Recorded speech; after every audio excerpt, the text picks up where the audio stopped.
আসসালামু আলাইকুম। এডুকেশন সফটওয়্যারের টিউটোরিয়াল ভিডিওতে আপনাকে স্বাগতম। আজকের ভিডিওতে আমরা জানব কিভাবে মোবাইল অ্যাপস বা ওয়েব ভিউ যে কোনো ব্রাউজার দিয়ে স্টুডেন্ট এন্ট্রি করা যায়। তো প্রথমে আমরা সফটওয়্যারে লগ ইন করব, তারপর স্টুডেন্ট ম্যানেজমেন্ট, স্টুডেন্ট ডাটাবেস এবং অ্যাড নিউ স্টুডেন্ট ফর্মে ক্লিক করব। তারপর একাডেমিক সেকশন, গ্রুপ এবং কতগুলো স্টুডেন্ট আমরা নিয়ে এন্ট্রি করব তা উল্লেখ করব। এখানে সর্বোচ্চ 50টা স্টুডেন্ট একসাথে এন্ট্রি করা যাবে। তো আমরা একটা সিঙ্গেল স্টুডেন্টের জন্য এন্ট্রি করে দেখি।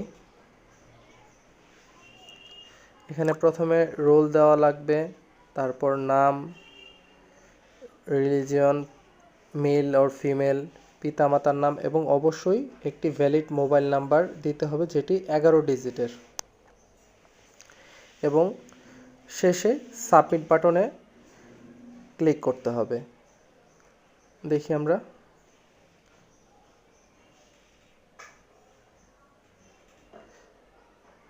সাবমিটে ক্লিক করলে এমন একটি পপ আপ আসবে কনফার্মেশনের।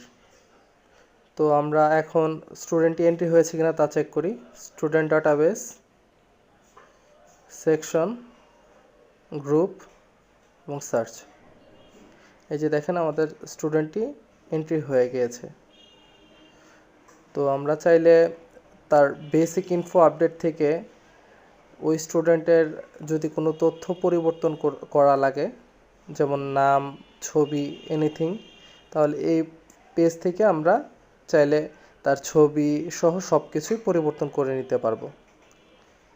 ধন্যবাদ সবাইকে।